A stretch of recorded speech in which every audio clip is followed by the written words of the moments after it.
What was the reason for your retirement? I think that's a little bit personal, counsel. It wasn't that I got in trouble or anything like that, but it was time for me to go, and some other issues happened, so it was time for me to leave. Plus, my family didn't want me doing this life anymore. Were there issues at the sheriff's department? With me? Right. You said there are No. issues. So I'm asking, were there issues I had a related heart to attack, counsel. I had a heart attack. Okay. I had a heart attack. And with me having a heart attack, my family did not want me to do this anymore. I think that's a little bit personal. No, I didn't ask for all that, but I appreciate that. I was trying to take your feedback. I wasn't disciplined. I wasn't forced out. I wasn't kicked out or anything like that. I had a heart attack. And I felt that it was time for me to leave. So that was. I appreciate that, and I don't need to go in further, and I don't mean to cut you off. Okay, so were you ever disciplined prior to your retirement? Oh yeah, I was disciplined 3 times. Okay, when was the last time before your retirement that you were disciplined? The last time was because of Mr. Lucky. Oh, okay. Can you explain what happened there? Well, Mr. Lucky called me while I was at work. I worked. He's calling me about his sexual harassment case that he got terminated for, and going forward. He called me several times that day. I continued to tell him that I was at work. He kept going on and on. I'm telling him I will call him when I get time and when I get off work. He wasn't calling me to go out for a beer. He wasn't calling me to hang out. He was calling me for union stuff at work. And I'm like, with talking with Mr. Lucky, it wouldn't have been a 5-minute phone call, which would have been fine with the agency. You're talking about an hour to 2-hour phone call with Mr. Lucky. So I told him, hey, I'm at work. I will call you later. I texted him, I believe. I will talk to you when I get off work, something to that effect, on a phone call or a text. He continued to call me several times and text me several times that day. And then he called. I was in the jail working on fixing a problem or trying to fix a problem that was going on in the jail. I was like, you know what? Let me call Mr. Lucky and find out what's going on. As soon as I called Mr. Lucky, he basically goes on this rant. And I'm like, what? Then we disconnected. I got on the bike, started riding to the substation. I'm like, did he imply and say what I thought he said? Called him back for clarification. Once I called him back, the phone disconnected again. Then I got the clarification, and I said some things, and he said some things, and he reported it. He sent the email out to report it. And the email came to me as a sergeant that I did.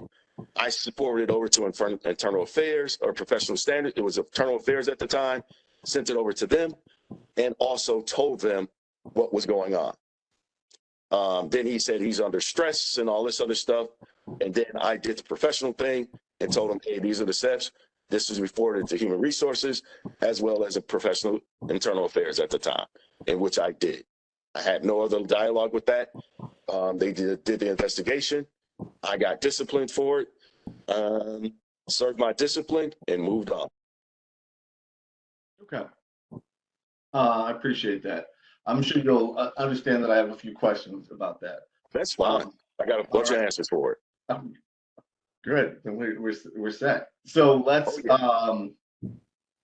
let's just start at the beginning. So when he's calling you, you're saying you're at work. Is that right?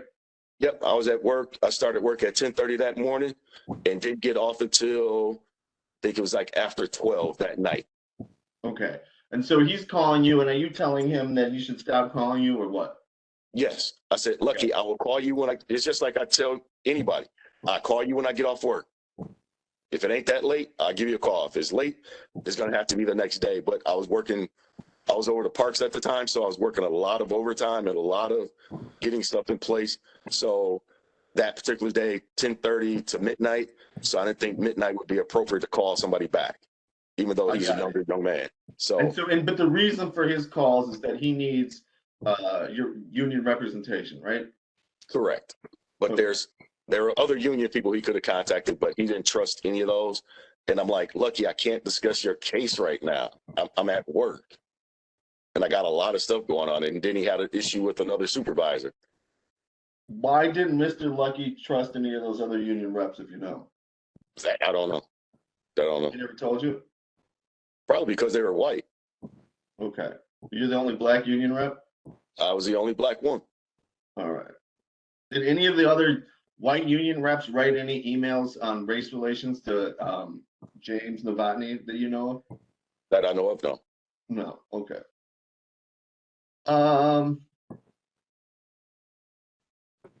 So then he's continuing to call you, right? Uh-huh. And you're continuing to pick up the phone, right? No. I would So text you them don't back. pick up the phone, you just text them back.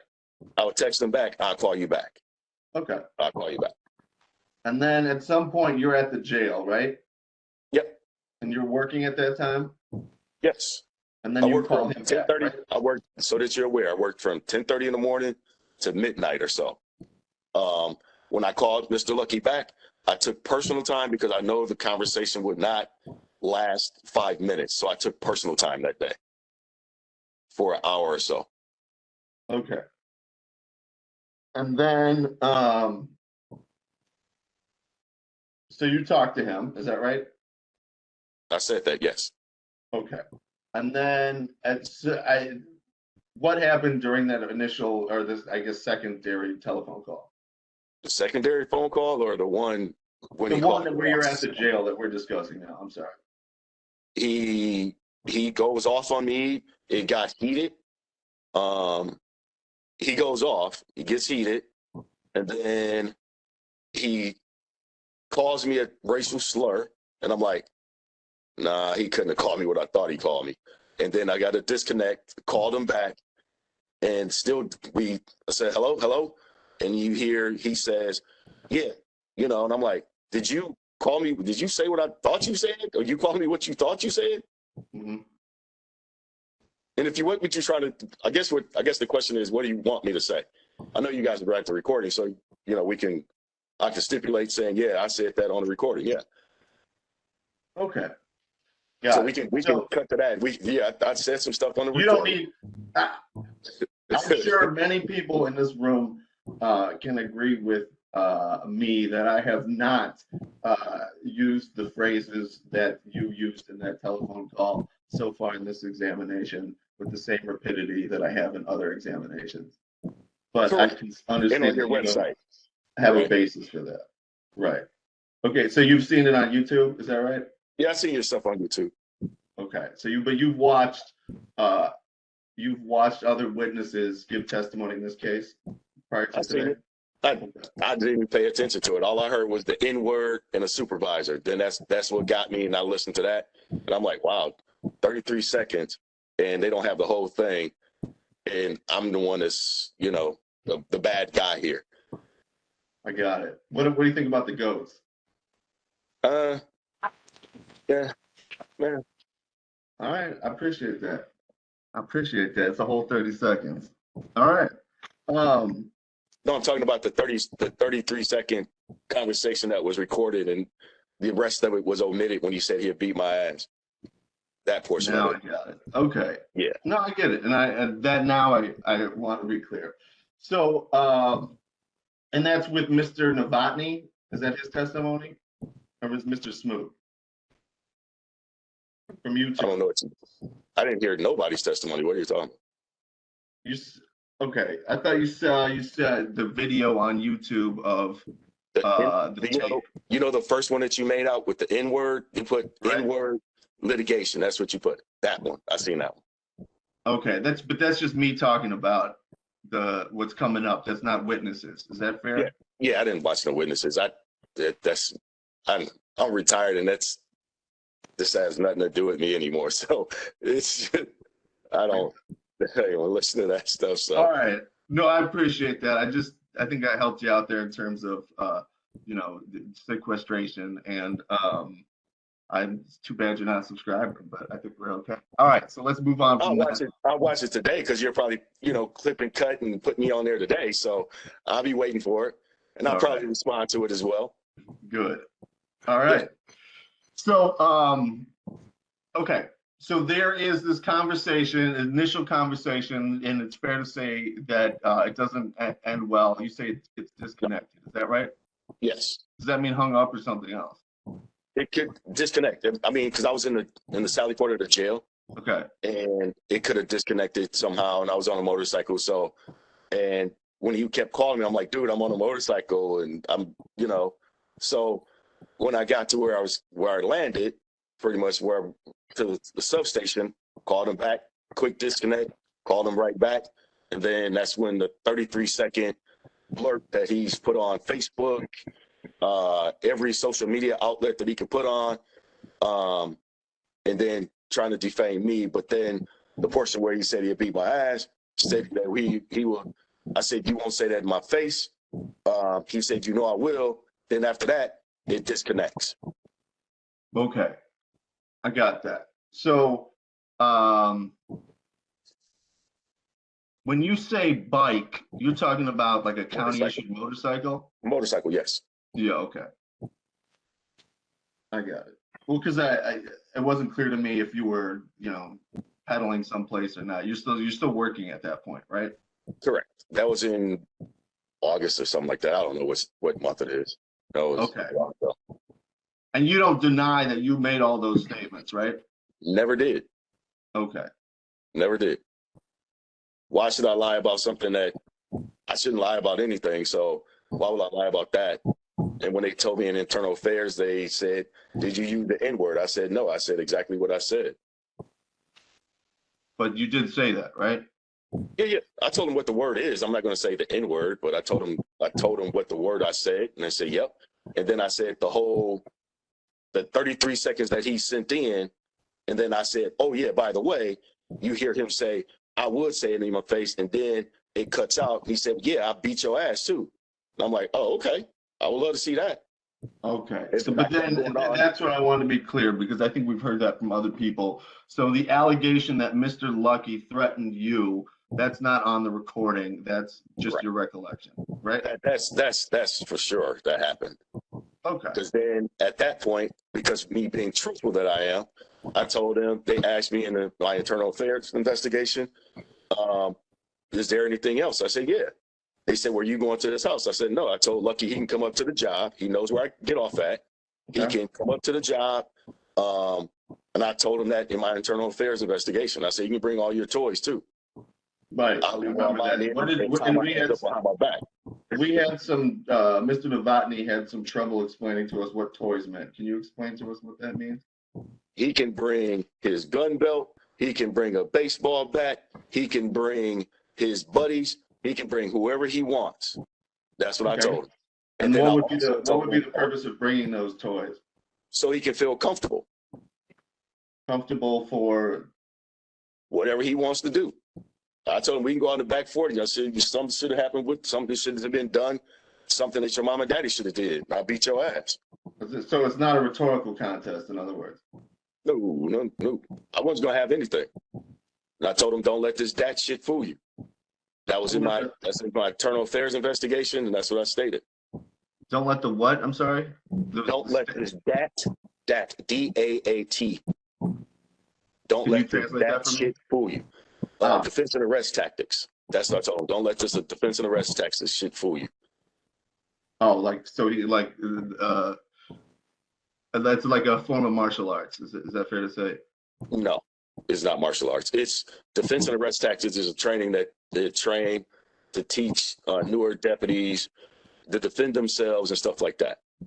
Okay, but that training is not sufficient enough to be able to rise to the level of messing with you. Is that the implication? I'm not saying that. Everybody has a 50-50 chance. Okay. Everything is 50-50. But we're talking about violence, right? Hey, he's sitting there saying he'll beat my ass, so I'll say, hey, come on with it. Bring it. Okay. Then is that, I guess we're still talking about the union position. Is that what the union? Actually, at this particular point, this wasn't union. This was personal. He brought up a personal matter. I was off duty. He brought up a personal matter when I was off duty. He made it personal. When you say this was he brought up a personal matter, what do you mean? When he said he had beat my ass, it's personal. This don't have nothing to do with the job. This don't have nothing to do with me being the union president at all. Okay. So maybe you can help me. When you call me Uncle Tom, nobody's going to call me Uncle Tom. You're not going to call me Uncle Tom. As much stuff I do for this philanthropically, for this my Black community, not at all. Okay. And I hate to do this, but for the benefit of everybody who may or may not understand that, can you explain to me what you mean by Uncle Tom? That's a racial slur in the Black community. Okay. And that, for lack of a better word, or excuse my misunderstanding, but I understand that to mean a Black person who's ultimately working against Black people to help white people. Is that fair? That is correct. That is correct. Okay. And selling, basically, in other terms, selling out my people to appeal or please the white man, which I don't do. I got it. And then I appreciate you explaining that. And what I want to be clear is, or I guess what I'm confused on, put it another way, is he's initially calling you for representation regarding to a sexual harassment complaint against him, right? Mm-hmm. Yes. Okay.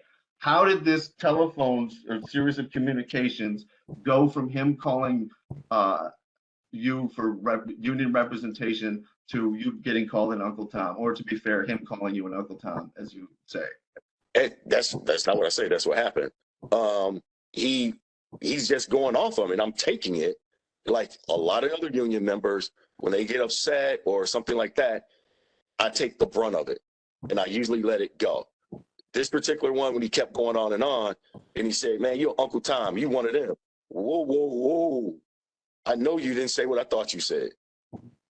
Okay, so let's. There's a bunch of reasons that make Mr. Lucky extraordinary as far as his career with the sheriff's department. But I just want to be clear. You're explaining to me that many deputies come to you and say, or venting. I think those were my words, and I don't mean to put that words in your mouth, but using going off. I think that was the word you used, right? That is what I used, yeah. Okay, thank you. So just explain to me the difference of how this got from normal going off to calling you Uncle Tom. Can you explain that? That I don't know what he was thinking to do that. When people vent, or like you say, vent or go off, they don't call me Uncle Tom. They don't call me a sellout. They don't call me the N-word. They don't call me outside my name or any of that. Okay? So when he did that, I was taken aback by it, because I tried to help Mr. Lucky out as much as I can at as best as I can. And for him to do that was very disrespectful. And do you have prior history with him as a union representative before the sexual harassment request for representation? Yes, he's never called me Uncle Tom. He's never called me a sellout. He's never called me any racial slur. In that conversation with you about the sexual harassment allegation, did he allege that you had failed to help him in some way prior to that date? In his text messages, he said I was 0 and 7 or something like that. I voted for you 2 times and blah, blah, blah. I kept going on. And I'm like, okay, all right. Now he's trying to say I did something wrong for him. And I'm trying to fight my damnedest for him. And I'm like, wow, I got you sitting behind everybody. Nobody's paying attention to you. Don't care what you do anymore. And I have the sheriff's office not messing with you, as he puts it, picking on him for several months. And then to be called this. I got it. So, and I just to recap, because I want to go back to what you were saying right there. So when he was saying 0 for 7, that's like 0 for 7 complaints that he makes, or what are the numbers that we're talking about? What's the score? I guess it's my wins lost for him, I guess. I don't know.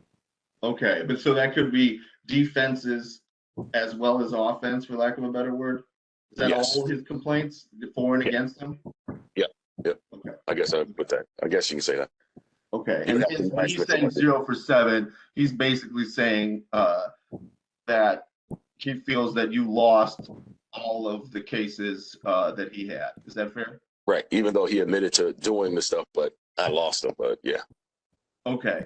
And I appreciate that. And then because I think you mentioned something that I didn't understand before, which is that you had got him in sort of a protective circle. Did I Yes. understand that right? Yeah. Okay. Does that involve moving him to the courts? Yes, I trying to protect him, and that's what he didn't understand. Hey, understand you want to do this stuff right here. Right now, Lucky, things ain't going right. You're getting written up too much. I have to protect you as well as have to protect the other buyers at the time, I believe it was. So I went to Hughes. Hey man, do me this. Transfer him over here, and he'll be nobody be able. We'll see if it's here or if it's there. And they transferred him. And then when he was off, they basically had him. Okay. All right. Yeah. Go right ahead. I'm sorry. I think we were speaking over each other. I wasn't sure if there was a transmission issue or something. When you're saying alrighty, then go ahead. Who was speaking there? That's what I just said, because you're cutting me off. So I just said, alrighty, then go ahead. You go ahead and have the floor. I got it. I appreciate you giving way. The connection isn't perfect, so I apologize for speaking over you. No worries. I got it. So, but and what I was trying to get at was you personally went to Mr. Hughes, who was the inspector at the time? Yes. Okay, got it. So, and who had the power? He's, as far as I understand from the previous testimony, he's right under the chief deputy, and he's got the power to transfer Mr. Lucky. Is that what happened? Yes, I believe that's what happened. Okay. And so when you were saying, is this sort of like a scientific experiment to see if it's really racism going on? Meaning, if we take them from patrol and we put them into courts and the same thing happens, then we'll know more than we did before. Is that fair to say? That's fair to say. Okay. And what was your hypothesis about the outcome if there would have been continued allegations of discrimination at the courts? If there had been continued allegations of something at the courts, then I'll have to say, is it the agency or is it him making the complaints? That's what I'm trying to figure out. Okay. So that if there is continued ones, we're assuming that Mr. Lucky is just is a complainer, for lack of a better word. Yes. Okay. I got it. And then, but to accept part of your experiment to be true, there would have to not be discrimination at the court system, right? It would have to be, yes. Okay. Did you know that to be the case at that time? That I didn't know. Okay. Everything was fine. He had more people that would be able to help him navigate through things. I think that's probably one of the main, and I'm just going to be me. I think that was probably one of the main things, because him being out on patrol, he had no other outlets or other like people to speak with and different things like that. Because maybe his social status or the way maybe he didn't feel comfortable speaking with other non-minority people, and that could have been an issue too. So when he goes to the courts, he has more minorities he can talk to, more people he can interact with, and have more of an outlet to talk to people. So there's more blacks on in courts than on patrol? Oh yeah. Do you know why? I don't. I don't know why. One is it's. Are black people more predisposed to the role of bailiff or something else? I can't say why, but this is a predominantly white industry. So they put people where they put them. I don't know if it's black, white, blue, green, they just put people where they put them. Well, is it possible there's more blacks at the courts because they've requested to be transferred out of patrol? Some people don't. Some people don't want to go to patrol. Some people want to go to patrol. Right now, we have. I know before I left on day shift, I think it was 2 on day shift. Yeah, 2 on day shift, 2 on third shift, and nobody on second shift. I was the only black person on second. So if I'm a black driver in the city of Milwaukee and get into a car accident on the highways there, that on second shift, I'm gonna have a white deputy no matter what, right? Possibly, yeah. Okay. But if I'm a black defendant at the being contemptuous of the courts, I'm substantially more likely to be arrested by a black bailiff than a white bailiff, right? No. The numbers, Why not? the numbers, black versus white, the numbers demographically is skewed. I mean, that's in Milwaukee County is that way. It's everywhere. Okay. Well, are you if able we talk to, about based on races, your, if you want me to go into race stuff, that's a totally different topic in a totally different place. I don't think it's right for this forum. So if you want to talk to me offline, oh, we can have a real legitimate 100% conversation. But I believe in this instance, we can't do it. It won't be fair. It's not fair to the citizens of Milwaukee County. It's not fair to nobody because it'll be my personal opinion. So no, I don't think this would be the proper forum for that. well, that's my, so first of all, you do understand this is what's known as an equal rights tribunal, right? Mm-hmm. Okay. The second thing is, correct me if I'm wrong, but you're saying that you have an opinion on the race at the sheriff's department, but you're only willing to share it offline. Is that fair to say? It's racial issues everywhere. Okay. But you didn't work everywhere for 27 years, right? In Milwaukee County Sheriff's Office? Right. Did I get that number wrong? I worked in every bureau except for 2.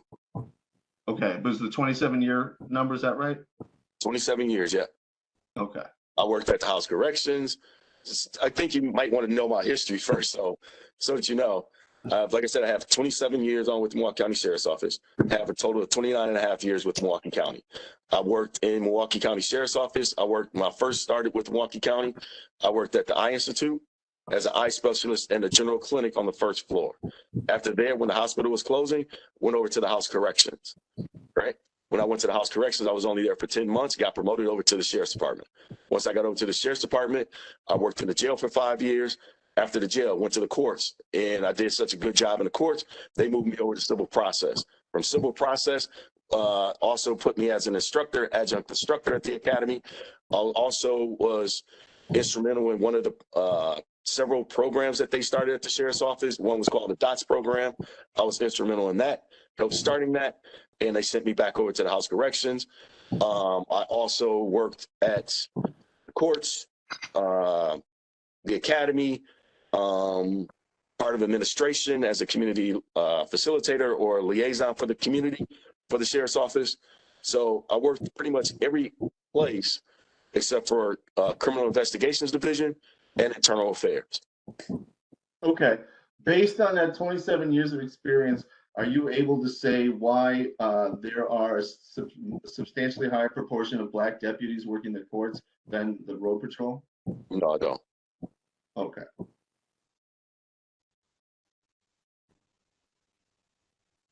Now, when you email Captain Novotny about the minority deputies are having major concerns, do you remember that?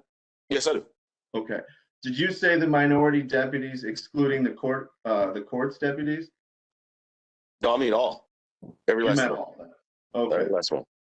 So And then I shouldn't that probably goes speak back for all to of them, but I probably shouldn't have been able to speak for all of them, but I seen what I seen, and when I was during the protest, I was with several minority deputies, and they seen certain things, and things were starting to come out, and I brought it to their attention. Okay. No, I appreciate that, but that's in conflict, I think, with the theorem there, or your assumption that if Mr. Lucky goes from the road patrol to the courts and he continues to file race complaints, then it's Mr. Lucky being a complainer, not that there's discrimination also at the courts, right? It could be, yes. Okay. Because one, he'd had another black supervisor down there. He would have had a lieutenant to go to. And then there's another black sergeant down there. He would have been able to go to. Are there any black supervisors on road patrol? On patrol division, minority supervisors.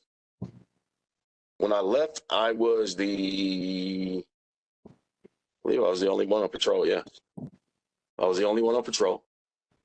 I was the only one on patrol. A minority. But then if you put female supervisors into minorities, you had 2 female supervisors on patrol as well. Okay. But we'll just stick on the race side of things, there's just one supervisor, right? At the time, yeah, when I was out there, when me and Captain Stowers was there, me and Captain Stowers were when the time that Lucky was out there. Okay. So, and now that you're not there, do you know if there's any black supervisors? I don't believe so. So if I'm a black motorist in the city of Milwaukee and I get stopped by the sheriff's department, I ask for a supervisor, I'm 100% going to get a white supervisor, right? Yeah. Okay.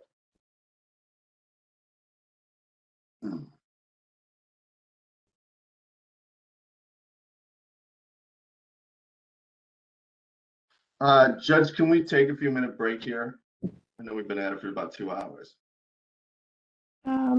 Sure. It's 10:54. Let's go until 11:05. Thank you. Okay. All right. See you in a bit.